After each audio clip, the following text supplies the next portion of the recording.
Senhor Deus, cantando essa canção tão espiritual, que mesmo o anjo do Senhor, quando ouvia, se agradava, nós entramos mais uma vez diante da Tua presença, pedindo a Ti que venha nos ajudar, venha nos encorajar, esforçar a nossa coragem, como diz aquele hino tão cantado: esforça a minha coragem, Senhor. É tudo que nós queremos, ó Pai, nessa noite, que a Tua palavra, o Teu Espírito Santo venha e encoraje mais uma vez a nossa fé, a nossa vida cristã, porque sem forças fica difícil muitas vezes daquele homem, aquela mulher caminhar.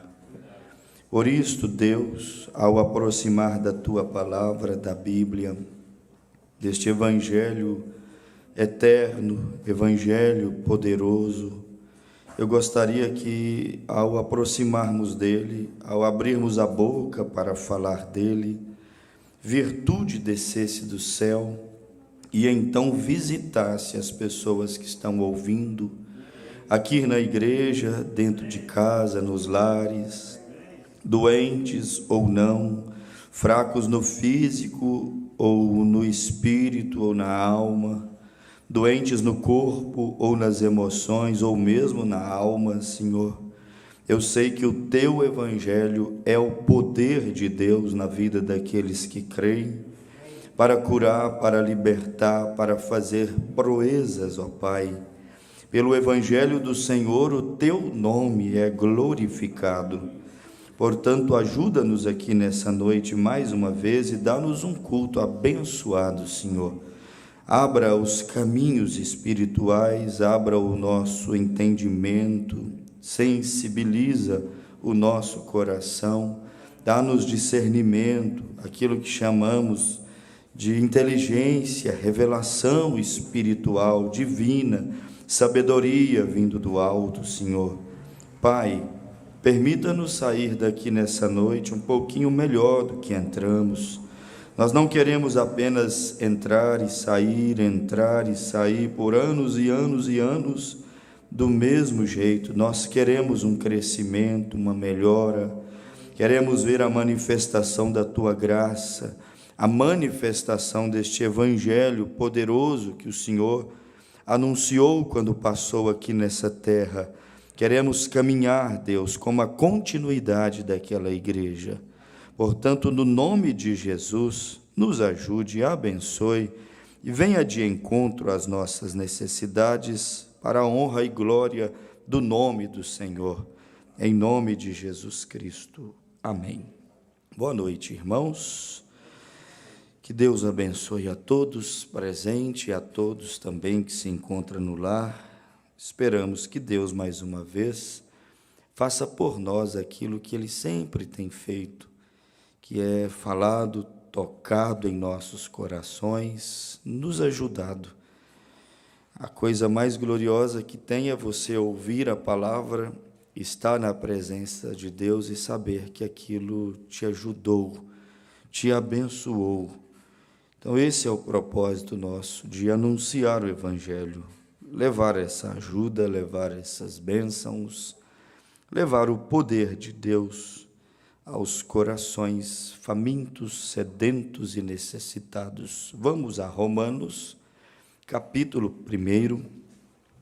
Vamos tomar uma porção dessa palavra que, sem dúvida alguma, nesses dias tem vindo de uma maneira tão especial que tomara Deus que muitos irmãos não deixe passar desapercebido, mas desfrute, aproveite, receba da parte de Deus alguma coisa que o Evangelho traz. O Evangelho, sempre que vem, sempre que passa em um lugar, ele traz alguma coisa, ele causa algum resultado. Esses dias, claro que Jesus Cristo é o mesmo ontem, hoje e eternamente, sempre cura, sempre liberta, sempre fala. Deus tem uma maneira especial de agir. Mas eu percebi como que Deus trabalhou de maneira simples, mas como Ele trabalhou através da cura divina esses dias. Cheguei a passar na minha mente aquela mensagem que o irmão Brana disse, que o anjo da cura passou pela vizinhança, quando as duas vizinhas foram curadas, uma de um câncer e a outra de uma gastrite no estômago. Ao mesmo tempo, elas foram curadas, o profeta disse, porque o anjo da cura passou. Então, quando a unção vem, a presença de Deus vem, quando você vê alguém recebendo e testificando, saiba que a unção, o anjo da cura está passando e você pode receber naquele momento também. Eu não tive o cuidado de anotar todos os testemunhos que chegaram pela internet, mas dos nossos aqui eu anotei alguns, começando do irmão Salmo, que a sua filha disse que talvez ele amputaria a perna, e o médico disse que ele estava até mesmo correndo risco de perder a vida. E Deus desceu de uma maneira tão especial, que eles disseram que estavam em casa no momento da oração e viram a presença de Deus trabalhando, e eles atribuíram aquele sucesso daquela cirurgia de maneira inesperada à oração da fé, ao poder de Deus. Então eu achei isso maravilhoso. E depois veio a irmã Lucília também com um problema no joelho, ela que estava mal do joelho, e no momento da oração Deus também respondeu a oração e ela foi curada de uma maneira gloriosa. Outros ouviram o pedido aqui pela internet, pelo Rafael, do irmão Orlando Galvão, com apêndice, e eles, para fazer a cirurgia, tem que esperar aquilo inflamar. E então voltou para casa e ouviam o culto. E enquanto ouvia o culto, no momento que fomos orar por ele, disse que ele deitou e adormeceu, apagou. E quando ele começou a dormir, disse que ele foi suando. Quando acabou a oração, ele acordou. E a Simone perguntou para ele: ouviu, Rafael, a oração? Ele disse: não ouvi não. Mas aí quando ele acordou, já não sentia mais nenhuma dor. E ela disse que Deus o curou completamente naquele dia. Então você vê como que Deus vai passando, vai trabalhando. Agora também a Larissa mandou o testemunho dela. Chegando no culto, quarta-feira, saiu de casa com dor na coluna, não conseguia ficar nem sentada de tanta dor. Veio à igreja, ao sentar, sentiu um pouco de dor, mas foi crendo na cura dela. E após o culto, ela disse que não tinha mais nada e agora está bem, para a glória de Deus. E enfim, o Evangelho tem que causar algum resultado, irmãos, tanto na nossa vida cristã, quanto no nosso corpo, na nossa saúde, porque Jesus Cristo é o mesmo ontem, hoje e eternamente. Então você aí na sua casa vai ouvindo, vai crendo, vai entrando no Espírito. 90% desses testemunhos foram curados, assentados na sala de casa, ouvindo o culto. Romanos, capítulo 1, verso 14, diz assim, Romanos 1, verso 14: eu sou devedor tanto a gregos como a bárbaros, tanto a sábios como a ignorantes. E assim quanto está em mim, estou pronto para também vos anunciar o Evangelho a vós que estáis em Roma. Então, a dívida de Paulo era anunciar o Evangelho. É uma dívida que todos nós também temos. 16. Porque não me envergonho do Evangelho de Cristo, pois é o poder de Deus para a salvação de todo aquele que crer, primeiro do judeu e também do grego, porque nele se descobre a justiça de Deus, de fé em fé, como está escrito, mas o justo viverá da fé. Interessante, né? Porque nele se descobre a justiça de Deus de fé em fé. Nele quem? Neste evangelho da salvação que Paulo disse que estava endividado, e todos também estamos endividados com isso. Senhor Jesus, dá-nos fé, revelação e unção para termos mais um daqueles cultos aonde a tua presença não falta. Nós queremos a tua presença sobrenatural que cura o doente, que liberta o oprimido, que sacia, que alimenta a alma daquele que está precisando ser alimentado. Dá-nos um verdadeiro pão vivo que desceu dos céus. Cobre esse lugar inteiro com teu sangue. Pai, que não haja espaço nenhum para que o diabo entre no nosso meio, que desde já ele fique selado do lado de fora e a igreja do lado de dentro, debaixo do sangue de Jesus Cristo, onde o Senhor ordena as tuas bênçãos. No nome de Jesus, Pai, eu te dou graças e te peço, guarda-nos aqui, não nos deixe sair de debaixo desse esconderijo secreto, esconderijo seguro, que é a tua presença. No nome de Jesus. Amém. Podeis assentar.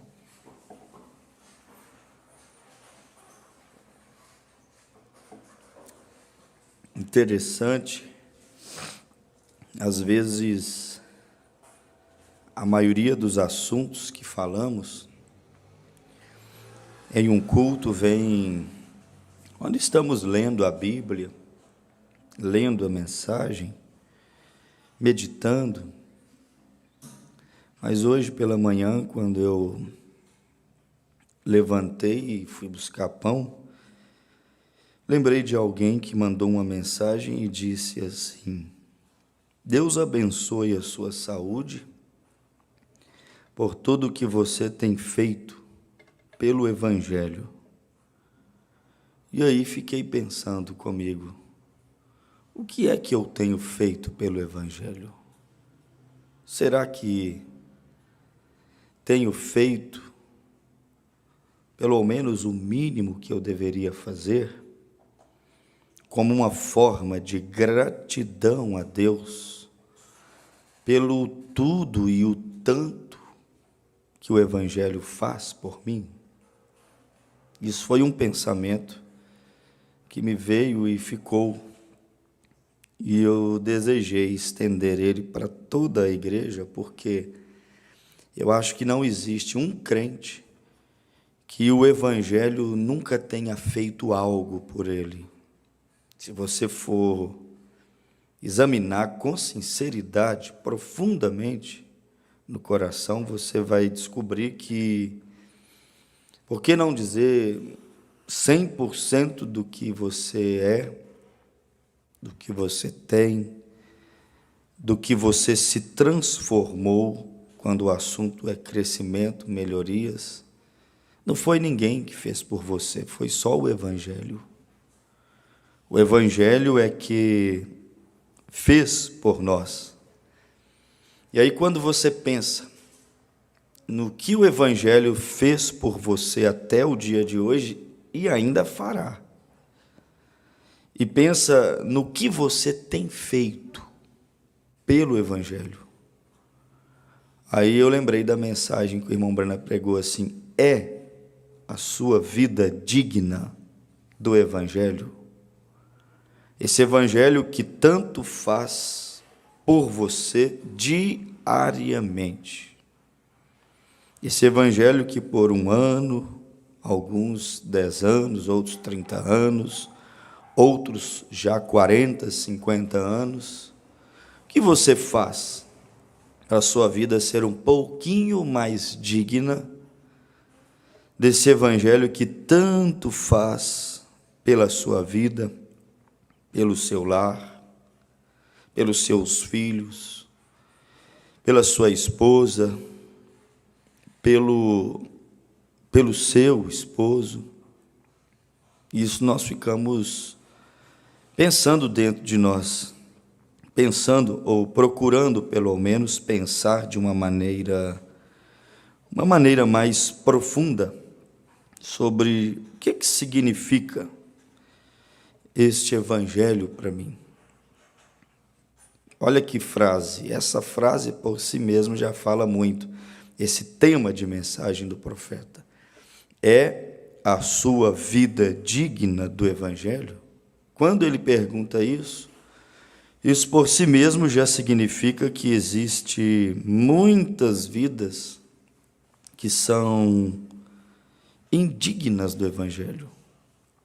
Muitas vidas que não agem com a gratidão que deveria agir pelo que Deus faz por elas através do evangelho, ou seja, vidas que nem sequer pensam, não param às vezes para pensar quão sofrido foi o caminho percorrido pelo evangelho ou por aqueles que a nós trouxeram esse evangelho que tudo tem feito por nós. Abra em 2ª carta de Timóteo, nós vamos aqui devagarzinho, lendo algumas coisas, até porque eu gostaria que fosse um culto de conscientização, vamos dizer assim, conscientização dentro disso.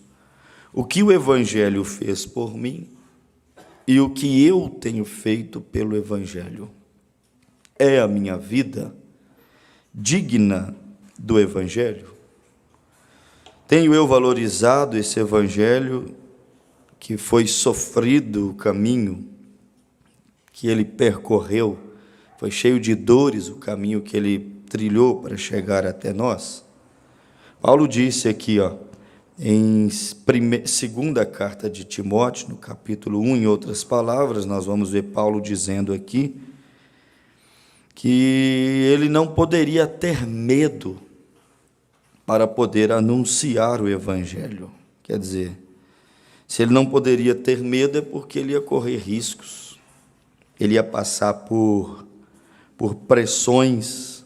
Então ele diz que não poderia, 2 Timóteo, capítulo 1, versículo 7, ele diz assim: porque Deus não nos deu espírito de temor, mas de fortaleza e de amor e de moderação.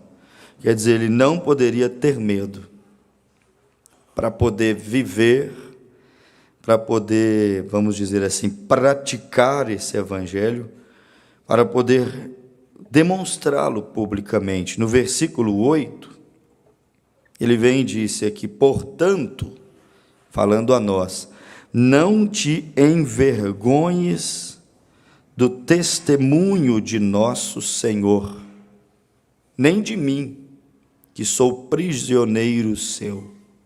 Antes, participa das aflições do evangelho segundo o poder de Deus. Interessante. Quando ele disse, não te envergonhes do testemunho, há muitas pessoas que às vezes se envergonham do evangelho. Quando uma pessoa tem vergonha, por exemplo, de carregar a sua Bíblia, de demonstrar publicamente sua fé, demonstrar publicamente que é uma cristã, um cristão, é uma forma dele envergonhar do evangelho. Ele está constrangido, ele não quer mostrar o que ele crê, não quer mostrar nem quem ele crê, porque Paulo disse assim, não te envergonhes do testemunho, versículo 8, de nosso Senhor. Aí depois ele diz, nem de mim. Tem pessoas que se envergonham do evangelho e também se envergonha daquele que Deus enviou para poder pregar a nós o evangelho. Ali foi Paulo, ele disse, não envergonhes do testemunho do Senhor e nem de mim. Tem pessoas, por exemplo, que acham que nós não devemos citar o mensageiro da era. Tem pessoas que não gostam que cita o nome do irmão Brana, a mensagem do irmão Brana, em um sermão. E por que não gosta? Às vezes fica constrangido, medo de ser mal entendido, e alguém dizer assim: eles frequentam uma seita que vive citando o nome de um homem como profeta e leem as suas mensagens, os seus parágrafos. Tem pessoas que se envergonham, às vezes, da fotografia, do quadro do mensageiro, porque Deus já o levou. Paulo disse: não te envergonhes de mim. Primeiro ele disse: não te envergonhes do Evangelho, do testemunho de Cristo, e também não te envergonhes de mim. Então tem pessoas que têm vergonha. Olhe, por exemplo, irmã, suas roupas, cabelo, conduta cristã, especialmente as mais jovens. Que são essas marcas, esse diferencial que nós carregamos, tanto mulheres quanto os homens, visivelmente em nosso corpo? Essas coisas são frutos que o Evangelho produz. Eu comecei o culto dizendo: aonde o Evangelho passa, onde ele chega, ele realiza alguma coisa, ele produz alguma coisa. Tudo bem que ele é poder de Deus para curar, como citamos os testemunhos aqui agora há pouco. Isso é bom, que haja sempre essa manifestação do poder curador de Deus, até porque enquanto estivermos nessa tapera, nesse corpo doentio que é o nosso, nós vamos sempre precisarmos da cura divina na nossa vida. Mas a maior marca que o Evangelho, ele traz, ele carrega, é exatamente essa mudança de vida, essa libertação começando no nosso interior, até ele produzir esses frutos interiores. Na verdade é assim: a árvore, a sua vida está do lado de dentro. Mas quando chega a estação própria, Salmo 1, a folhagem aparece, o fruto aparece. Então não adianta nós pensarmos que fruto do Evangelho é só aquilo que ele produz por dentro. Não, você jamais comeria maçã se ela ficasse do lado de dentro da árvore. Jesus diz: pelos frutos conhecereis a árvore. Quer dizer, o Evangelho, ele realmente mantém a vida do lado de dentro, para na estação, no tempo certo, aquela vida, aqueles frutos do Evangelho aparecer nos seus galhos, nos seus crentes, como disse Jesus. O Pai é o tronco dessa árvore, é a videira, ele disse. Ele falou: nós somos os galhos. E você sabe que os frutos, ele não dá, não é no tronco, é nos galhos. E os galhos, disse o irmão Branco, quando eles estão carregados de frutos, eles se inclinam. O Evangelho tem que nos levar a inclinarmos perante Deus. Olha aquela laranjeira, aquele pé de mexerica, para você ver quando não tem nenhum fruto. Ele está bem erguido, está bem em pezinho. Mas às vezes dá tantos frutos, mas tantos frutos, que todos os galhos se inclinam. Que evangelho pregado é este que não leva os galhos a se inclinarem? Que evangelho seria este que não leva os galhos, que somos nós cristãos, a nos enchermos de frutos, a ponto de nos inclinarmos? O profeta disse: o cristão carregado está inclinado, rendido perante o Espírito Santo de Deus. Então o evangelho tem que causar algum resultado, algum fruto na nossa vida, e nós não podemos nos envergonhar, como muitos se envergonham. Muitas envergonham da sua roupa, dependendo do ambiente que estiver. Se estiver na igreja, onde todos se vestem decentemente, não se envergonha.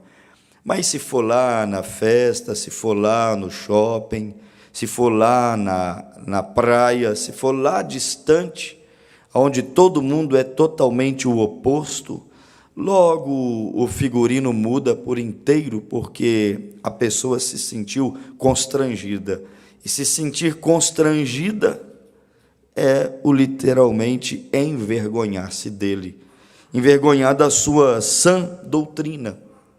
Muitas das vezes, os jovens passam muito por isso, estão na escola, estão na faculdade, estão no trabalho, são jovens, criados no caminho do Senhor, bem ensinados no Evangelho, na palavra, e quando sai o assunto namoro cristão, ele logo quer esquivar-se para não ficar constrangido. E ele se sente envergonhado, às vezes, de dizer que o namoro cristão é um namoro onde não se tocam, não se abraçam, não se beijam.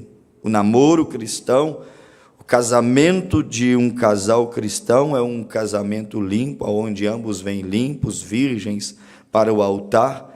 Diante dessa era de Laodiceia, muitos caem perante isso, ficam envergonhados do Evangelho. Envergonhados dessa sã doutrina que jamais deveríamos envergonharmos dela.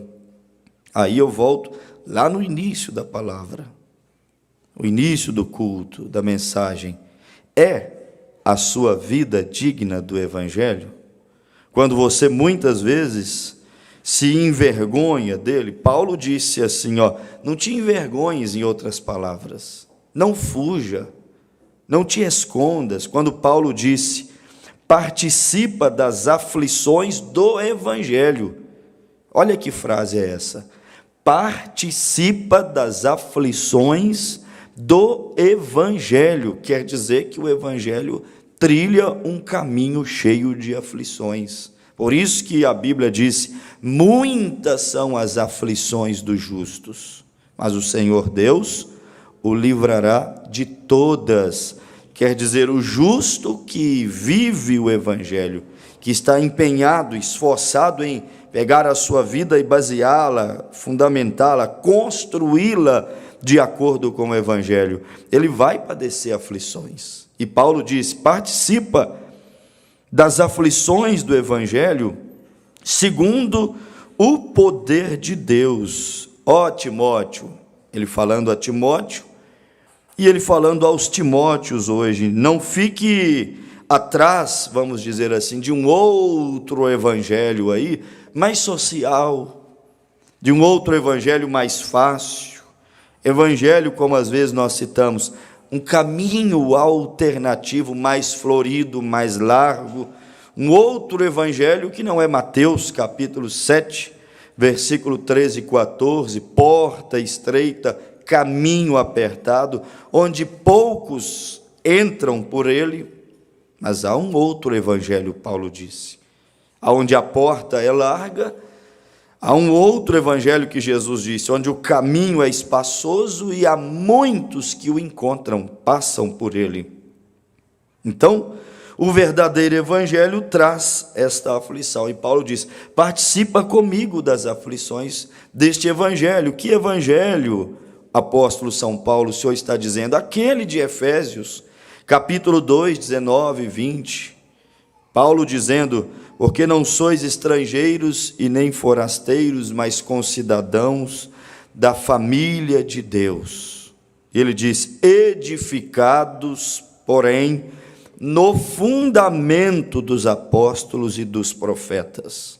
Existe, irmãos, um evangelho autêntico, genuíno, que dá resultado na vida daquele que ouve e que de fato crer nele, que é este evangelho que Paulo mesmo escreveu aos Efésios, que nós deveríamos estarmos fundamentados e baseados neste evangelho, que veio através dos apóstolos e dos profetas.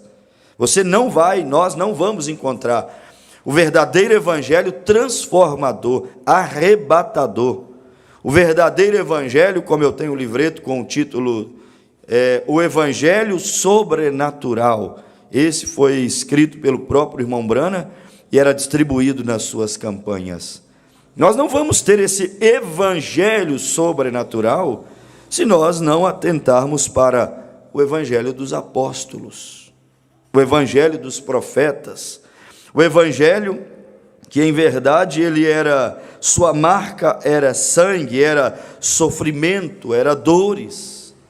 E será que nós entendemos quantas dores alguém sofreu para quê? Para que essa mensagem, para que este evangelho genuíno chegasse até nós? Será que nós estamos entendendo literalmente, irmãos, quanto sangue já foi derramado? Será que estamos entendendo quantos até mesmo morreram, foram martirizados, para que este evangelho, que dá uma tristeza em ver quão diminuído, desvalorizado, desprezado ele tem sido hoje. Como disse Isaías, capítulo 53. A verdade é que o irmão Branham diz que Jesus é o próprio evangelho. E aí você tem Isaías capítulo 53, sem parecer, sem formosura, o verdadeiro evangelho. Isaías 53, não vimos nele formosura alguma para que o desejássemos. O verdadeiro evangelho não é tão desejado como o alternativo. O evangelho, caminho estreito, porta estreita, o evangelho que nasceu ali no dia em que Jesus, em que apareceu João. Vamos agora a São Marcos capítulo 1, como começou o evangelho. Quer ver? Abra aí, São Marcos capítulo 1, já que lembramos desse texto, muito interessante também, São Marcos capítulo 1, o princípio, poderíamos dizer assim, o princípio do evangelho. Olha para você ver como que ele começou. Não começou ali com Jesus, não começou ali nos dias dos grandes milagres, não. Olha aqui, São Marcos, capítulo 1, versículo 1. Marcos, capítulo 1, vou esperar até você que está em casa desejar ler conosco. São Marcos, capítulo 1, verso 1, diz assim: princípio do evangelho de Jesus Cristo, Filho de Deus. Então agora nós estamos aonde? No princípio do evangelho. Irmãos, versículo 2: como está escrito no profeta Isaías: eis que eu envio o meu anjo ante a tua face, o qual preparará o teu caminho diante de mim.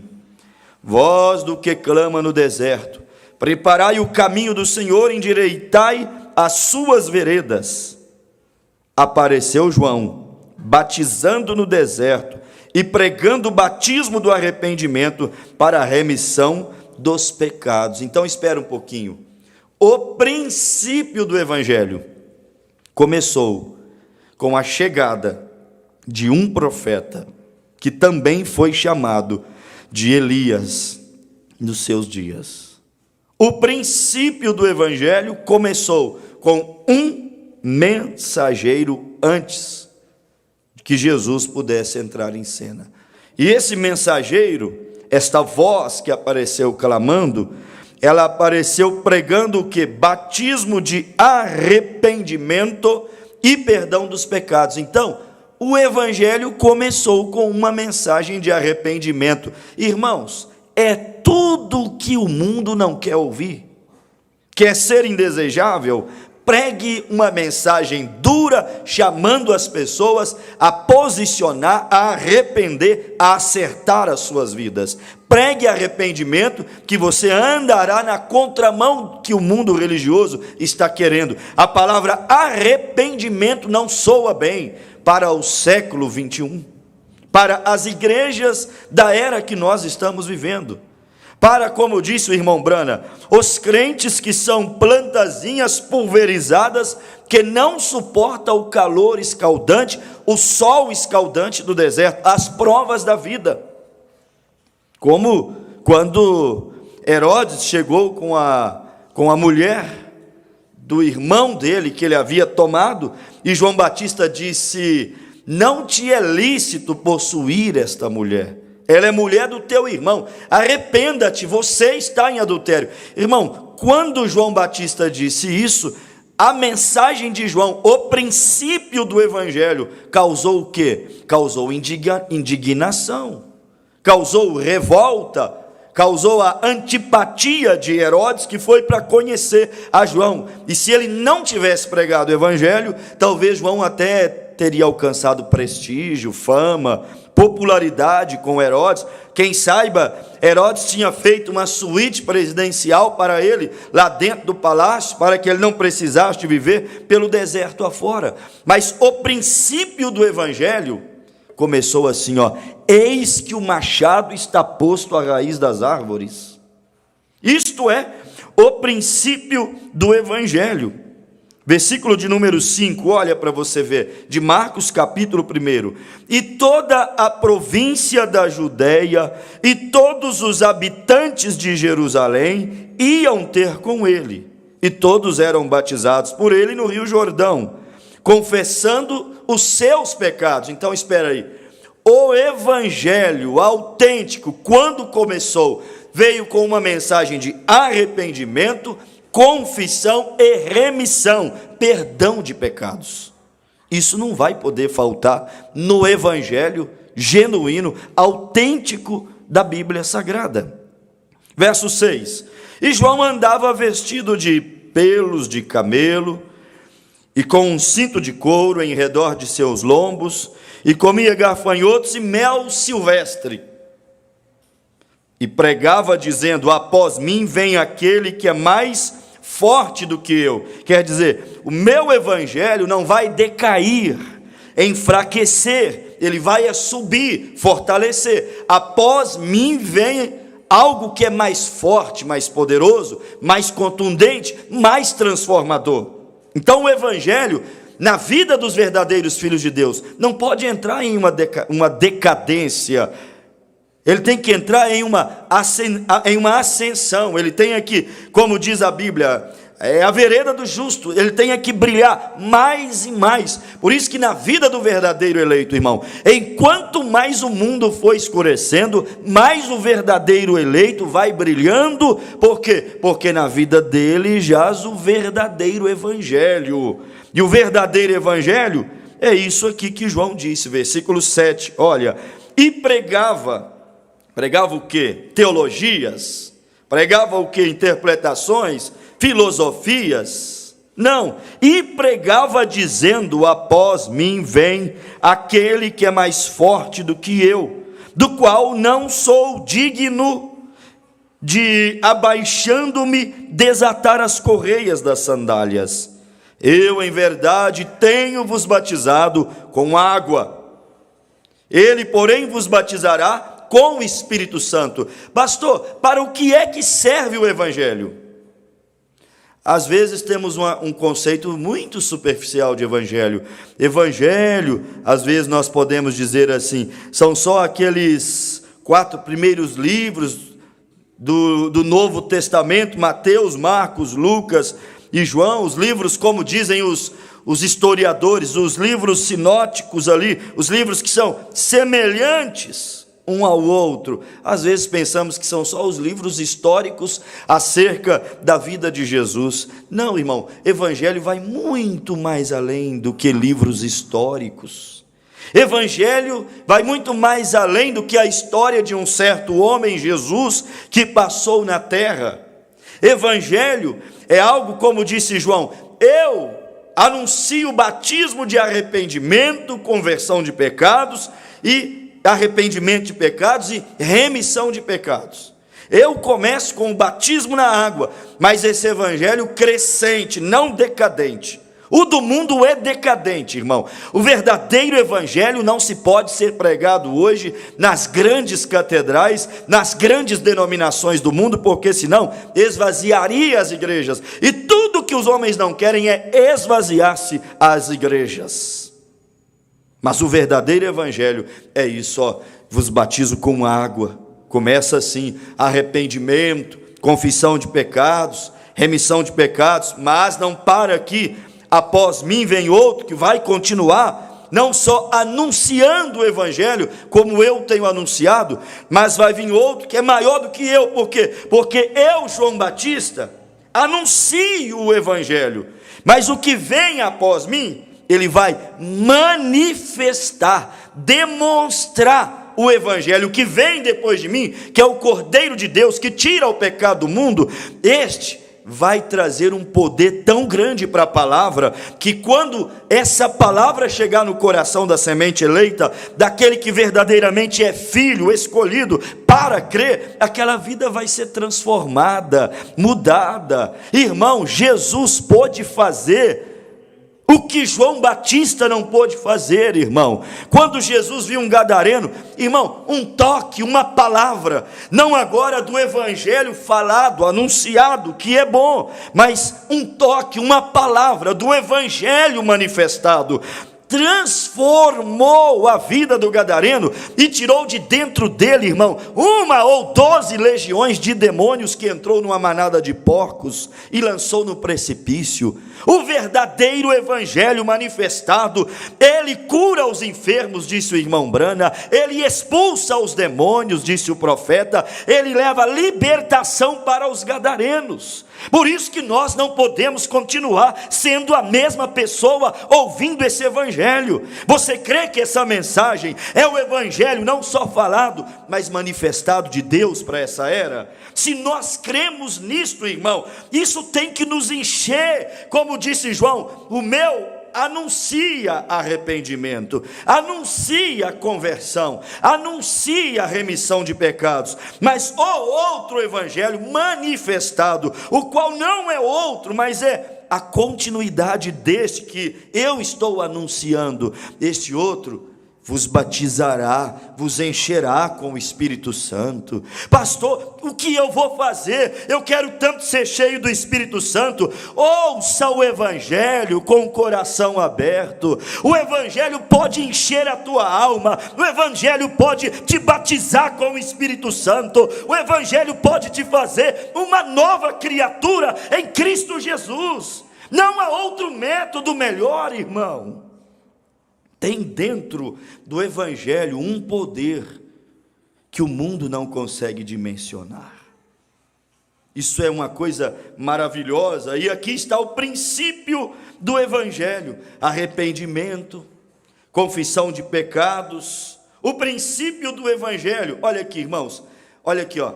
Lá estava o princípio do evangelho, começando o princípio do evangelho da graça, da transformação, a transição da lei para a graça, do antigo pacto para o novo pacto. Lá estava o início. Começou, sabe com o quê? Um profeta na terra para introduzir algo maior. Agora, nós não estamos vivendo mais o princípio do evangelho. Nós estamos vivendo na terra dos gentios hoje o fim do evangelho na terra.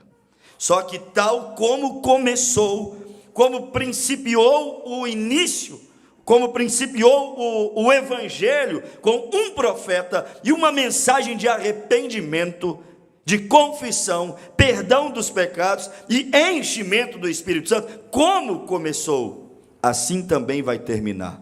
Quando chegou a última era da igreja, irmão, Deus fez tal como fez quando ele iria começar a manifestar o evangelho na terra. Na última era da igreja, Deus vem e manda um Elias também. Deus vem e manda um profeta também. Um profeta abriu o início do evangelho na terra, e um profeta está fechando. Não resta mais muito tempo para que aquele que tem que consertar, conserte. Deveria fazer isso quanto antes, porque como começa, termina. Começou com um profeta para introduzir o Messias, e está terminando novamente com um profeta para introduzir o Messias nessa terra. Mas muitas vezes nós estamos dispersos. Muitas vezes nós não acordamos, não deixamos descer no nosso coração o valor que é esta mensagem que nós temos recebido. Deixe isso descer no seu coração. Entenda o caminho doloroso, o caminho de sangue.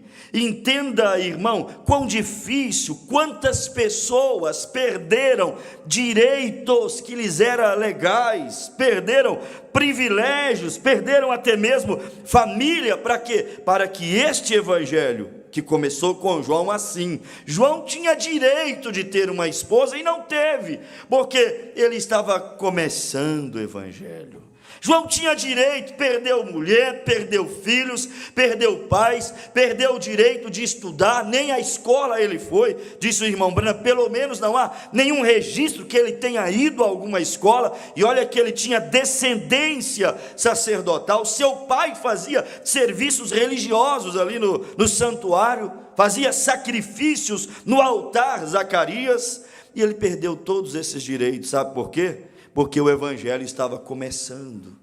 Ele teve que viver uma vida no meio do deserto, uma vida de separação, uma vida de sofrimentos, uma vida, irmão, que durou pouco.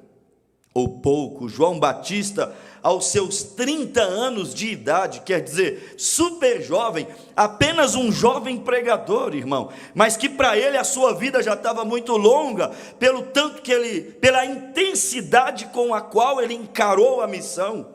Para ele viveu até demais 30 anos, porque foram 29 anos e 6 meses de vivência e experiências com Deus no deserto, para ser usado apenas 6 meses, mas seria os últimos 6 meses da sua vida, os mais importantes dos outros 29 anos e 6 meses, seria o tempo quando ele se envolveria com o evangelho, a ponto de perder a sua cabeça. E às vezes nós não compreendemos quantos direitos, quantos privilégios muitos perderam para o evangelho chegar aqui a nós, e nós estarmos sentados em cadeiras confortáveis e ouvindo dentro da nossa casa, na sala, talvez pelo celular, talvez em uma tela de 32 ou de 50 polegadas, talvez com um fone no ouvido, talvez deitado numa cama, confortavelmente estamos ouvindo o evangelho. Mas às vezes não lembramos, paramos para pensar que nem sempre foi assim, e que houve um preço absurdo para ele chegar até nós. Deveríamos, irmãos, valorizarmos mais esse evangelho, esse caminho de sangue, esse caminho de dor, que se nós realmente valorizássemos mais o evangelho e o que ele fez por nós. Respira aí, o que o evangelho fez por você? Isso aqui, irmão, já dá uma reflexão nos nossos corações fora do comum. Se nós não refletirmos o que o evangelho fez por nós, nós nunca iremos sermos dignos.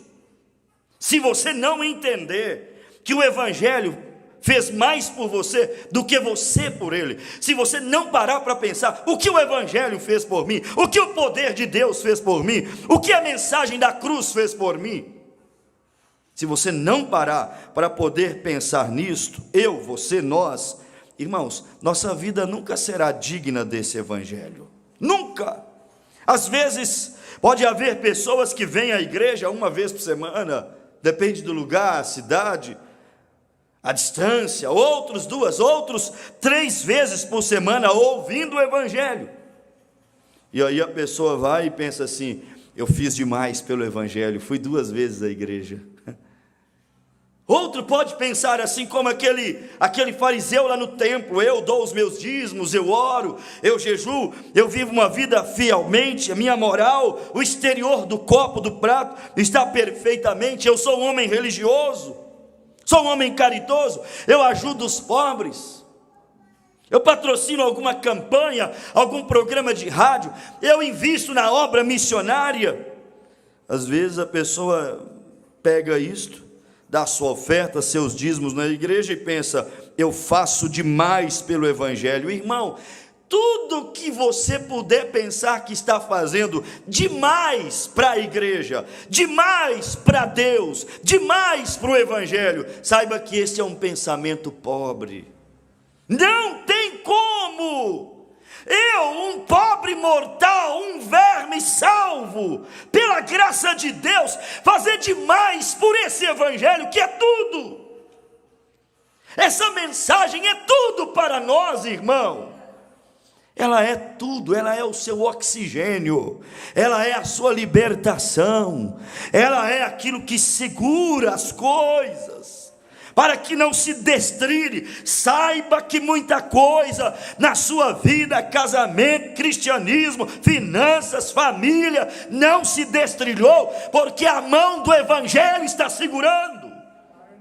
Ai de mim, se não fosse o Evangelho, tudo que Ele representa e faz por mim, ai de mim se não fosse Ele. Senhor, o que eu poderia fazer, como disse o salmista, que te darei eu, por todos os benefícios que me tem feito? Que eu posso fazer por esse Evangelho que tudo fez por mim, Senhor? Fala para Deus, me ajuda a viver mais Ele, me ajuda a respeitar mais Ele, me ajuda a manifestar mais Ele. Eu preciso de fazer alguma coisa. Ah, mas eu já tenho feito muito pelo Evangelho. Espera aí, pense um pouquinho sobre o quanto o Evangelho da graça. Abre aí Atos capítulo de número 20. Atos capítulo de número 20. Paulo chamou de Evangelho da graça. Eu quero que vocês abram a Bíblia, leia, porque quando nós estamos lendo, vai ficando ali mentalizado, vai descendo para o seu espírito, para a sua alma. Paulo chamou de Evangelho da graça. Aí você para e pensa um pouquinho sobre o quanto o Evangelho da graça já fez por você. Irmãos, não é demais. Você pensa assim aqui, ó, eu trabalhei e comprei esse terno. Eu trabalhei e comprei esse sapato. Eu trabalhei e construí essa casa. Eu trabalhei, a Bíblia diz, no suor do teu rosto. Eu trabalhei, é suor do teu rosto. Irmãos, esse sapato foi o Evangelho que te deu. Não, eu não recebo ofertas e dízimos, não sou assalariado da igreja. Essa roupa foi o Evangelho que te deu. Desde as coisas mais simples e naturais da tua vida, é Cristo que nos proporciona, irmão. Aonde você olhar na tua casa, na tua vida, no teu corpo, e ver algo de bom, que produz gratidão na tua alma, ei, saiba que não foi teu mérito, tua habilidade, teu suor apenas, foi o Evangelho, foi o poder de Deus, foi a graça que te deu. Nem sempre você foi essa mulher, nem sempre eu fui, nós fomos esse tipo de homem. O que é que nos faz isso? O Evangelho tem nos feito isto. Por isso que não há, disse Paulo, no que se jactanciar. Olha aí, Atos capítulo 20, versículo de número 24, olha, a Bíblia vem e fala sobre esse Evangelho da graça, como Paulo disse aqui, ó, mas em nada tenho a minha vida por preciosa. Então espera aí, em nada tenho a minha vida por preciosa. Tem gente que a vida dele vale mais do que a obra, a vida dele vale mais do que o Evangelho, a vida dele vale mais do que o arrebatamento, a vida dele vale mais, o prazer dele vale mais, tudo por ele e para ele tem que vir em primeiro lugar. Se não vir em primeiro lugar, ele e ela não aceitam. Paulo disse, não, a minha vida eu não tenho por preciosa. O Evangelho tem que vir na frente, Deus tem que vir em primeiro lugar, faze para mim primeiro.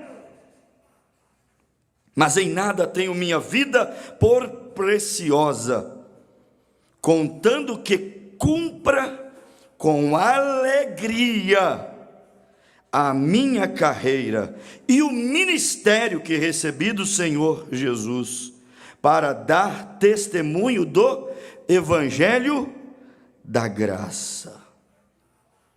E agora, na verdade, sei que todos vós, por quem passei pregando o reino de Deus, não vereis mais o meu rosto.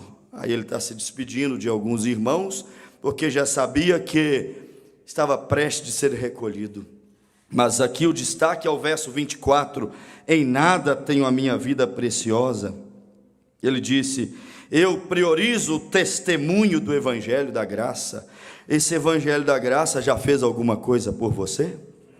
Sabe esses testemunhos que eu dei aqui no início do culto? Não tem nada a ver conosco, irmãos. É só o Evangelho, é só Cristo, é só esse Evangelho que Paulo também chamou, sabe de quê? Poder de Deus, que nós, de nós mesmos, não podemos produzir, manifestar isto.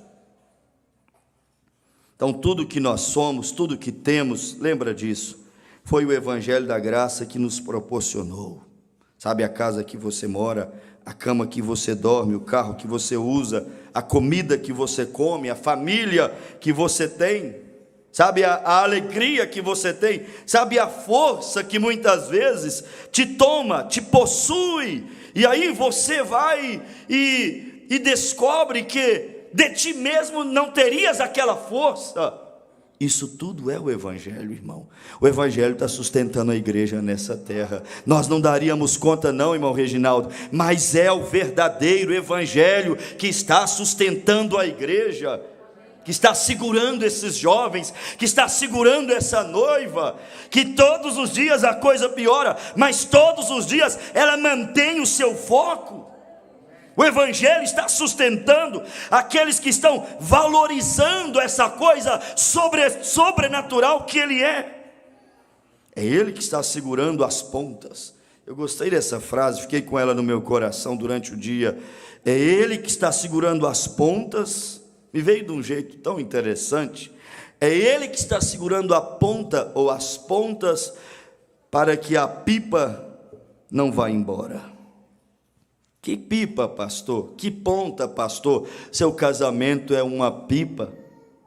O Evangelho está segurando ele há muito tempo. Será que ele existia se não fosse o Evangelho? Os seus filhos, ei, o Evangelho da graça está segurando essa ponta há muito tempo para essa pipa não ir embora, senão já tinha ido embora. Há pessoas que já teriam aniquilado, acabado com suas vidas, já teria ido embora, mas aqui o Evangelho é a mão que está segurando a pipa para não ir embora. Oh Deus, eu sei que Tu estás segurando a vida da Tua igreja e dos Teus filhos, para que o diabo não tire proveito. Irmão, eu sei que quando isso sai inspirado, isso tem endereço, isso encontra coração, isso causa o resultado pelo qual sai. Oh Deus, existe tantas coisas na nossa vida que só não foram arruinadas. Aqui ó, graças, ó, isso aqui, ó. Ei, gente, tem gente que não lê isto, tem gente que não escuta essa coisinha, tem gente que não valoriza isto, mas isso aqui é que está segurando. Que segura uma denominação, é piquenique, é show, é luzes, é entretenimentos, mas o que está segurando a noiva é o Evangelho sobrenatural de Malaquias capítulo 4. A mensagem de Elias está sustentando um povo aqui nessa terra, servindo Deus vivo.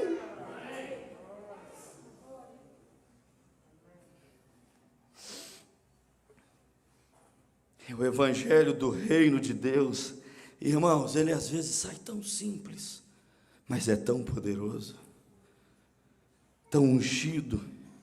E aí Paulo disse: quando olho para esse Evangelho da graça, que segura, aponta para a pipa não ir embora, quando olho para o Evangelho da graça, que acalma a tempestade para o barco não afundar, quando olho para o Evangelho da graça, que perdoa a pecadora para não ser apedrejada, quando olho para o Evangelho da graça, o que Ele fez comigo, que antes fui um perseguidor da igreja, então eu digo: Senhor, eu não vou poupar a minha vida, vou gastar ela, vou dedicar ela, não vou ter ela por preciosa, mas vou te entregar ela, porque a tua graça me basta, Senhor. Quando Paulo pensou em lamentar, em murmurar: Senhor, eu já curei os enfermos pela oração da fé, e eu aqui com esse espinho na carne, Deus veio e disse: Paulo, minha graça te basta. E aí você vai em Atos 20, 24, Paulo disse que o evangelho é o evangelho da graça. Quando Deus disse minha graça te basta, Deus falou assim: ó, o meu evangelho na tua vida é o suficiente, é tudo que você precisa, as demais coisas elas serão acrescentadas, e se não for, não tem problema, você já tem a herança maior, já recebeu aquilo que é principal, que é o evangelho da graça. Louve a Deus, igreja, você tem o evangelho da graça na tua alma. Qual é o meu maior bem? É a mensagem da cruz, é a mensagem do entardecer. Qual é o meu maior bem? É esse evangelho que não é apenas palavras persuasivas, mas é poder de Deus. Palavra apenas não te mantém na mensagem, palavras apenas não te faz crer no teu arrebatamento. É o evangelho na demonstração do poder de Deus que sustenta a tua fé, igreja. Meu Pai do céu, se alguém curado, se alguém doente agora, na conexão, já que o anjo da cura está passando, Deus pode te curar aí, ó, na sala da casa, na cama da tua casa. Deus pode. Eu li aqui, Deus fez por alguém, Deus pode fazer por você. Não é porque eu estou falando, é porque eu estou pregando o evangelho da graça na demonstração de poder também. Ai, Jesus, foi o que Paulo disse: sou prisioneiro deste evangelho. Eu também. Prisioneiro é aquele que tem limites, entendeu? Eu tenho limites, sei até onde posso ir. O evangelho é a minha cela. O evangelho é o que demarca o território até onde eu posso ir. Sou prisioneiro de Cristo, disse Paulo. Por isso que ele falou assim, ó, quando ele disse: não tenho a minha vida por preciosa. Irmão, olha aqui o que Paulo disse: não estou medindo esforços, quando o assunto é testemunhar do evangelho eterno, do evangelho da salvação. Espera aí, Paulo disse: a minha vida não é preciosa para mim ficar medindo esforço. E a sua? Tem gente que mede esforço para vir na igreja, pensa em centavos de gasolina para vir na igreja, pensa que a igreja está lhe sendo pesado, e não é, gente.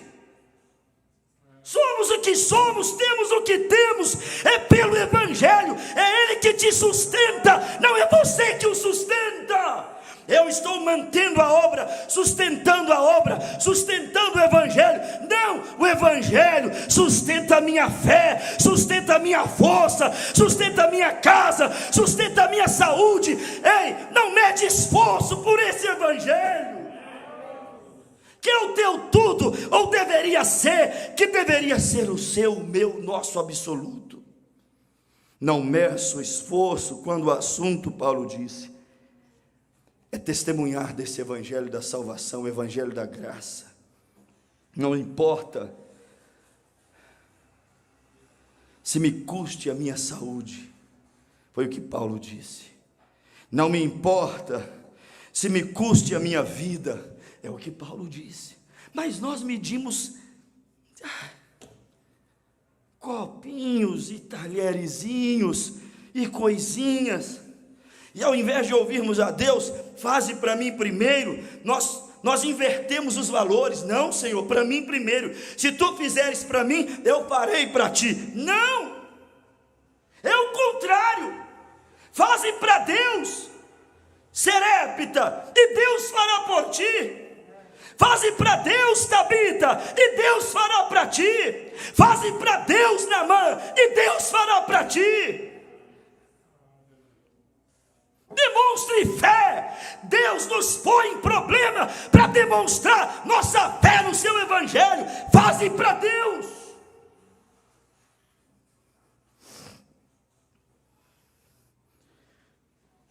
Foi o que Paulo disse: pode me custar perseguições, aflições, abandonos, porfias, inimizade, dinheiro.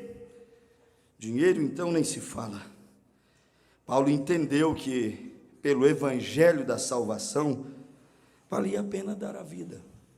É a sua vida digna do evangelho? Você é digna da comida que come? Você é digno da roupa que veste? Você é digno do lar que vive? Você é digno de tudo que Deus tem feito em forma de bondade por você?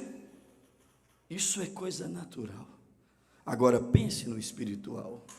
Senhor, como disse o irmão Brana na mensagem, um Éden satânico, se alguém se sente em falta nessa noite, não vá embora sem antes orar e pedir perdão para Deus. Deus, minha vida não é digna do evangelho. Eu descobri que o evangelho é tudo e fez tudo por mim, e eu nada tenho feito por ele. Nada faço por ele, faço por mim. Paulo entendeu que esse evangelho da salvação valia a pena até dar a vida por ele. Por isso que ele disse assim, para mim o viver é o evangelho, é Cristo. Ele disse, o morrer, ele disse, também não é perca alguma. Ele disse, viver é Cristo, morrer é lucro. Por que ele disse que morrer é lucro? Valia a pena morrer pelo evangelho, porque ele sabia que o evangelho é o selo da ressurreição. Ele sabia que o evangelho é tão poderoso. Abre aí capítulo de número 15, irmão. Vamos confirmando essas palavras pela Bíblia.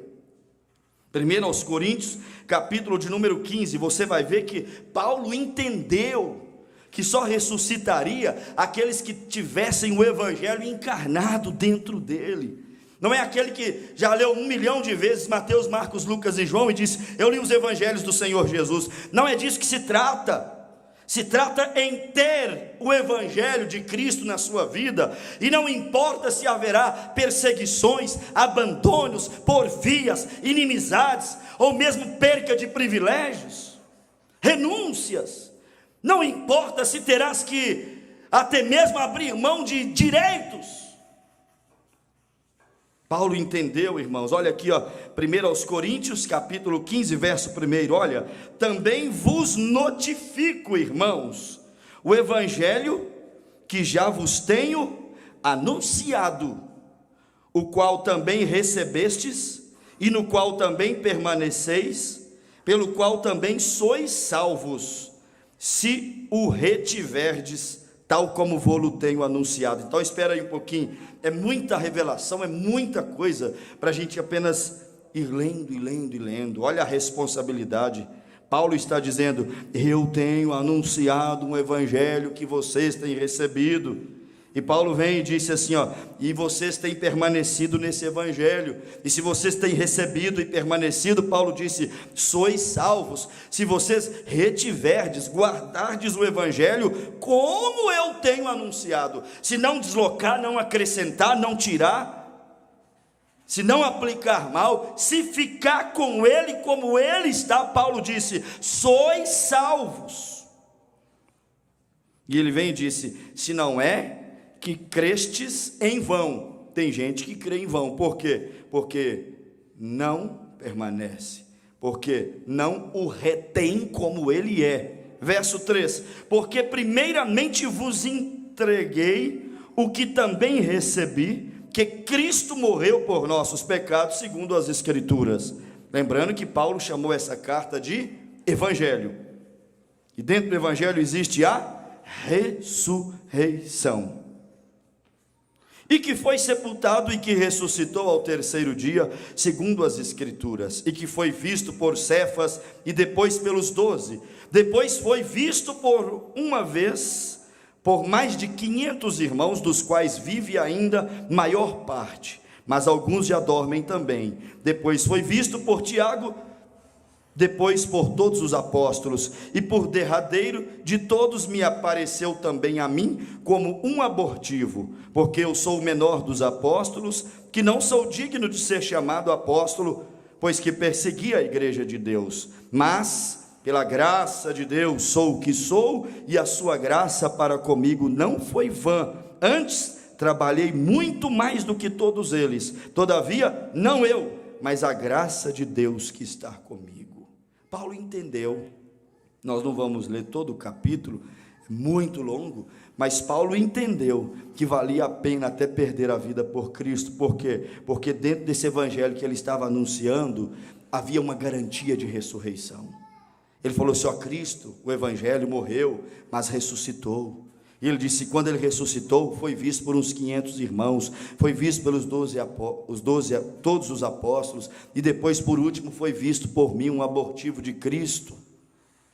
Então Paulo sabia que dentro do evangelho genuíno, verdadeiro, autêntico, tinha o quê? Tinha o selo, tinha a garantia da ressurreição. Olha a preciosidade que Deus tem dado a nós nessa mensagem. A garantia, o selo da ressurreição. Por isso que Paulo disse: aqueles que dormem em Cristo, ou seja, aqueles que dormem no verdadeiro, autêntico evangelho, Deus os tornará a trazer com ele na sua vinda. Então o evangelho não é só os 4 livros de Mateus. Evangelho, irmão, aqui ó, vai desde quando João começou a anunciar o evangelho, anunciar a Cristo, o sacrifício, o Cordeiro de Deus. Evangelho vai desde quando Cristo morreu, até quando Cristo voltará para arrebatar a sua igreja. Evangelho não são apenas pontos teológicos, escatológicos, ensinamentos, coisas históricas.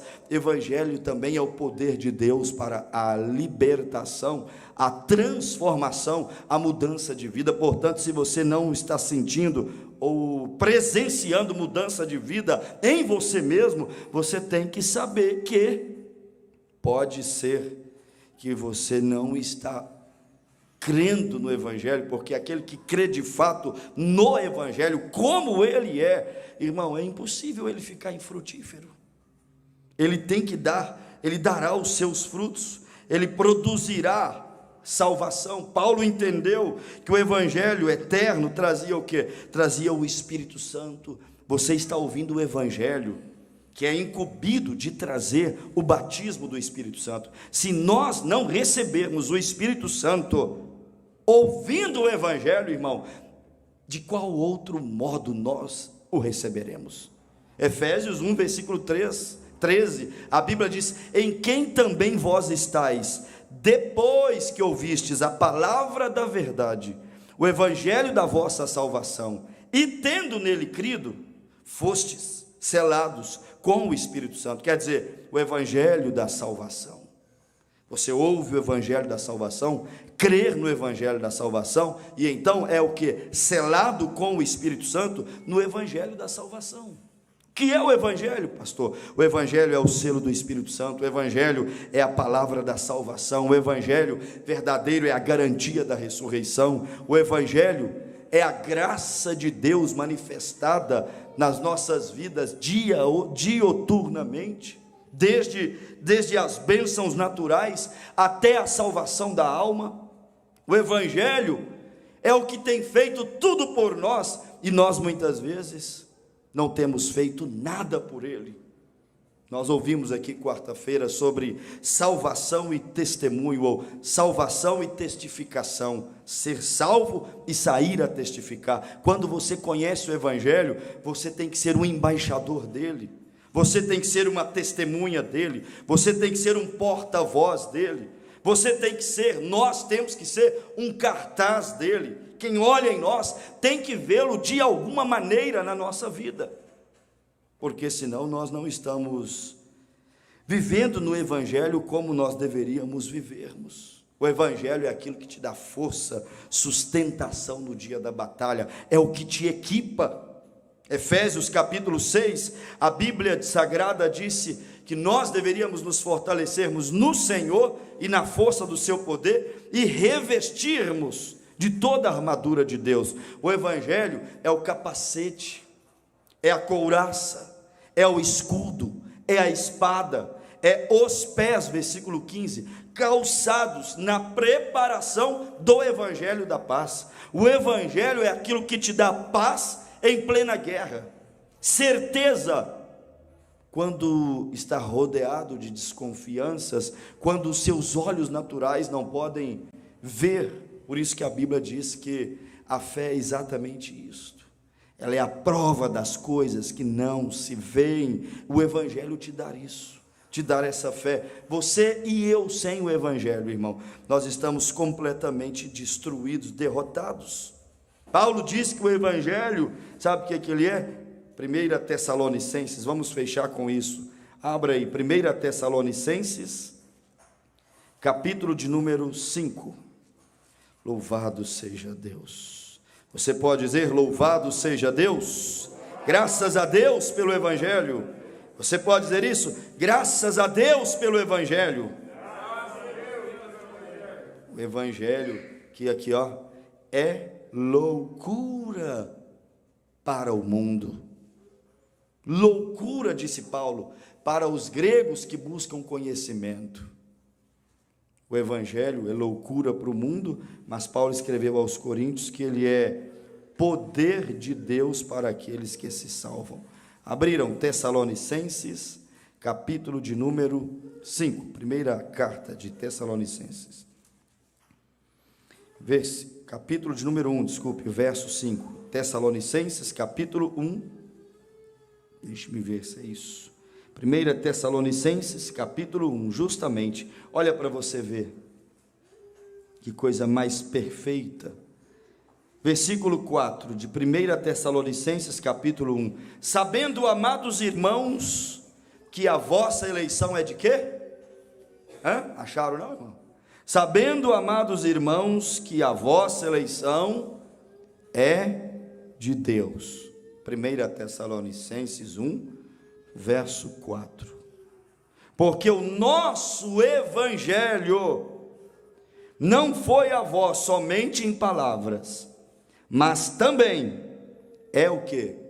Poder, e no Espírito Santo, e em muita certeza, como bem sabeis que fomos entre vós, por amor de vós. Paulo diz aqui que o Evangelho não é só palavra, mas também é poder no Espírito Santo, e ele é muita certeza.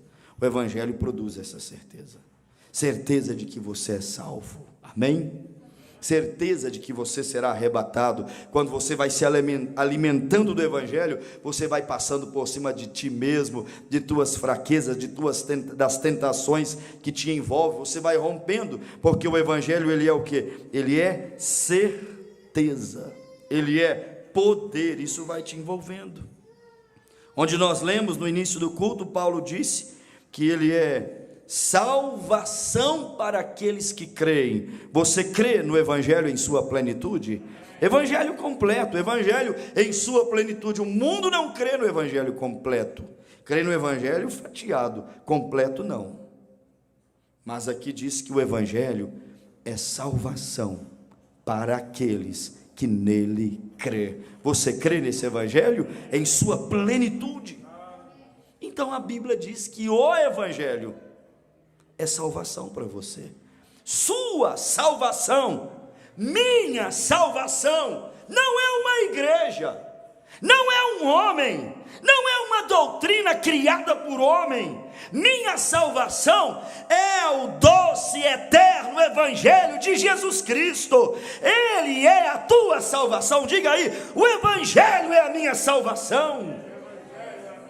Oh Pai, é Ele que me livra da tribulação, é Ele que me livra do fogo do inferno, é Ele que me livra das obras da carne, é o Evangelho a minha salvação.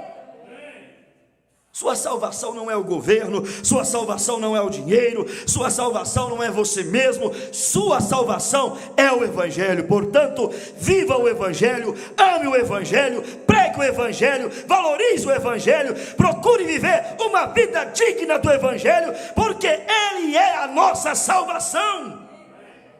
Só que tem uma coisa, Ele é condenação também.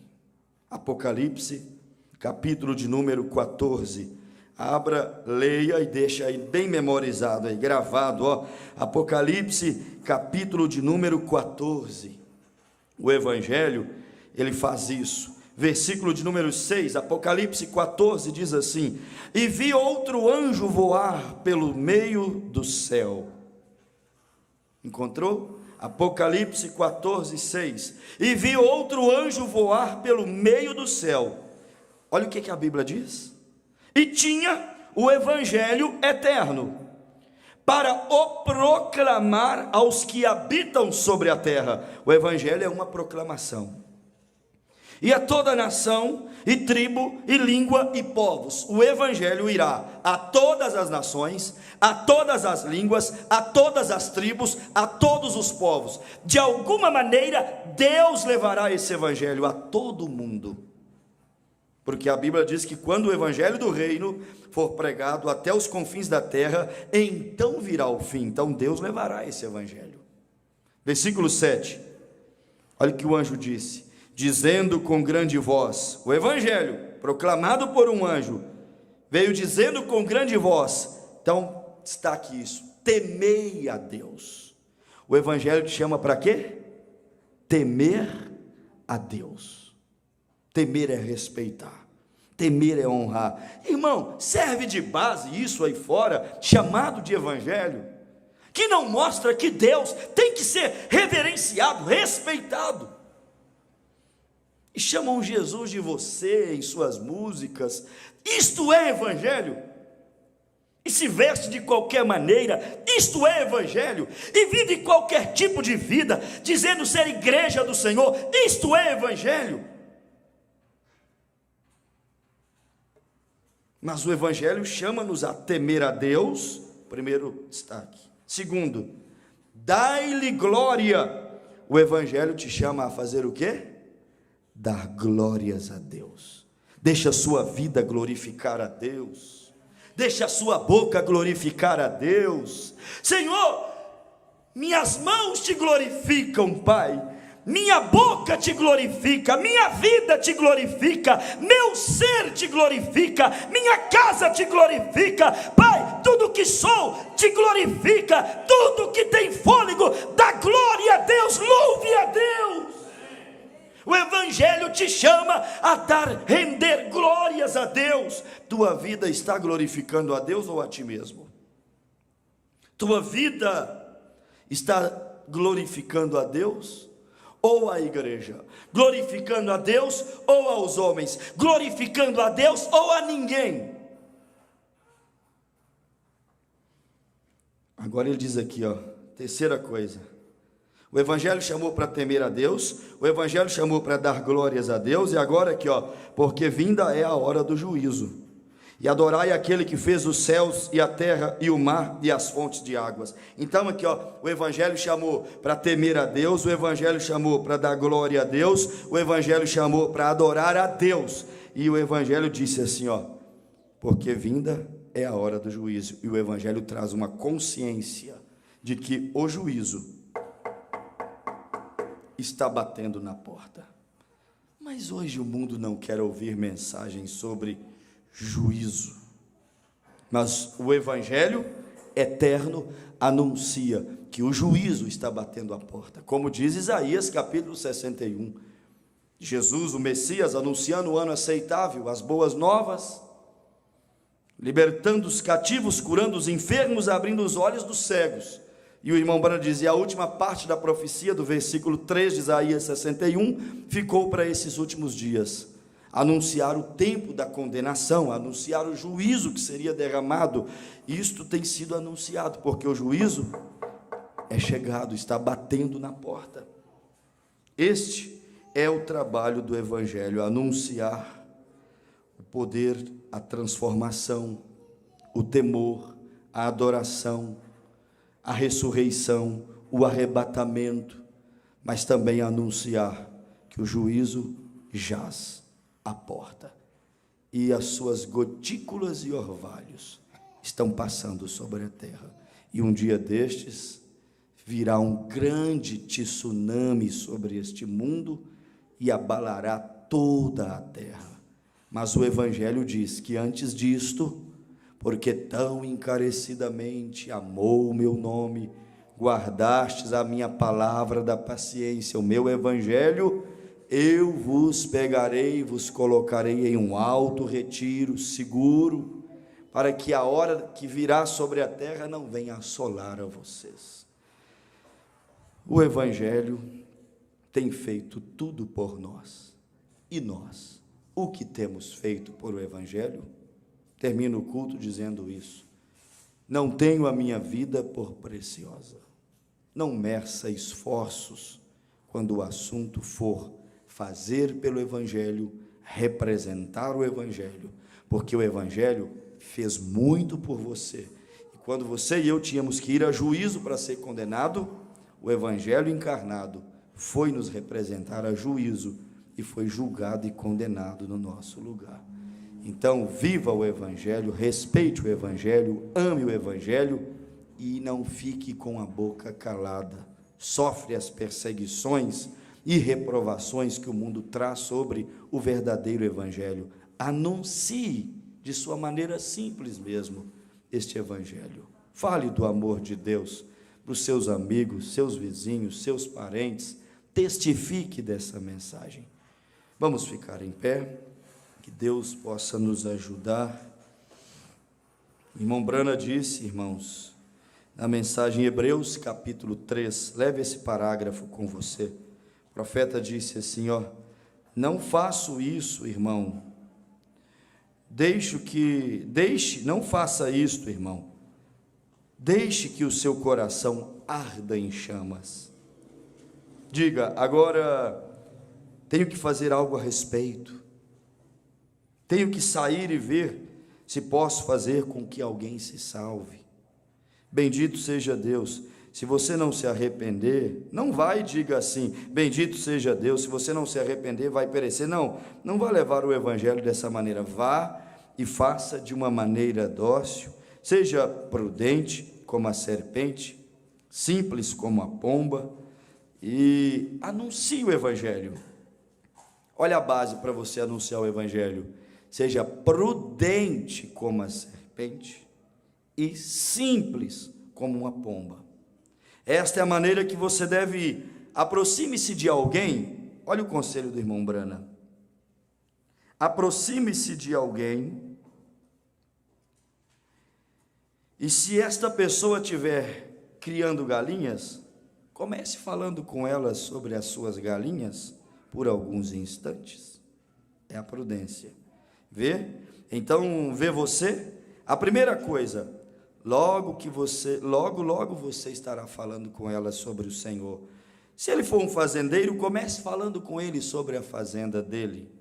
Se for um vendedor de automóveis, fale sobre automóveis por alguns instantes. Fale sobre os bons carros que ele tem e assim por diante, até que você capte o espírito, quando o Pai diz, agora é a hora de se aproximar dele e falar a respeito de sua alma, até você atingir o ponto culminante. Fale do que ele é e do que ele faz, seja prudente, disse o irmão Brana, mas anuncie o Evangelho.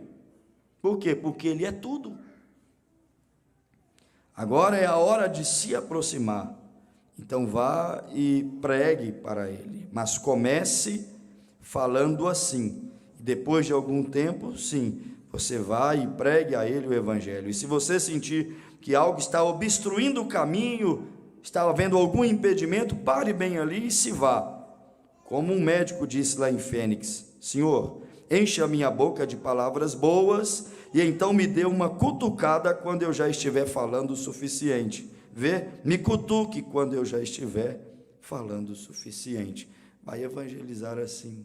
Fale do fazendeiro sobre a fazenda e Deus te dará a oportunidade. Em falando do gado e do pasto e da fazenda, falar-lhe sobre o amor de Deus. Fale com o criador de galinhas sobre suas galinhas. E Deus lhe dará a oportunidade para colocar o Senhor dentro daquilo. Fale com o vendedor de carros sobre carros, e Deus abrirá a porta. E o profeta disse, quando você estiver falando, seja prudente, e ao mesmo tempo simples. Simples porque você começará falando do que ele é e do que ele gosta. Prudente, porque quando você sentir que o caminho está obstruído, o Senhor cutuca e você cala e deixa de lado, para que ele também não blasfeme do Evangelho. O Evangelho fez tudo por você. Faça algo pelo Evangelho. Senhor Jesus, eu agradeço a Ti nessa noite tão especial. quero apresentar diante de Ti esses pedidos de oração. Tem sido dias tão especiais, uma unção debaixo de uma simplicidade, um poder sob domínio, controle. Pai, tem sido glorioso desfrutar desses momentos, ver os testemunhos, curas, saber que não somos nós, é o Teu Evangelho, é o Teu amor, é a Tua cura, é a Tua cruz, é o Teu sangue, é o Teu nome. Pai, nós só colocamos isso na frente, colocamos a palavra, a mensagem, o sacrifício. Isso abre caminhos, isso destrona Satanás, isso tira, Pai, demônios, enfermidades do caminho, como agora mesmo vai tirar da vida do Jairo lá em Erechim, que está pedindo oração por ele, pois ele estava enfermo, Pai, até agora, mas o Evangelho o cura, Senhor. Eu creio nisso em nome de Jesus Cristo. Quero aproveitar a visita do anjo, quero aproveitar, Pai, a unção do Evangelho, como disse Paulo, não palavras, mas a demonstração do poder, e não nosso poder, porque nós não temos, mas é o poder da cruz, é o poder do sangue, é o poder do nome de Jesus Cristo, Pai. Cura o Jairo, Senhor, em nome de Jesus Cristo, para que no próximo culto ele esteja testificando da unção do Senhor, através da Tua palavra, para que ele prove do Teu poder da ressurreição, Pai, e o Teu nome mais uma vez seja glorificado, Pai, honrado no meio da Tua igreja, Senhor. Pai, eu entrego ele nas Tuas mãos, e nós o declaramos em o nome do Senhor Jesus Cristo, curado, Senhor. Também quero agora, junto com a Simone, agradecer as orações, Pai, que foram feitas pela igreja em favor do seu filho naquela noite tão especial, tão especial. A Tua filha agradece, Pai. Uma mãe agradece pela bênção, a cura, a restituição da saúde do seu filho, Pai. No nome de Jesus, obrigado por estar respondendo a oração dos Teus humildes servos, Pai. No nome de Jesus, somos gratos por isso. Pai, o Francisco está pedindo pela sua filha Débora, pedindo por sua viagem. No nome de Jesus, põe as Tuas mãos, mãos protetoras, mãos que guardam, Pai. E assim seja feita, guarda, protege, Senhor. E assim seja feita a Tua perfeita e gloriosa vontade, em nome de Jesus Cristo. Amém, Senhor. Louvado seja.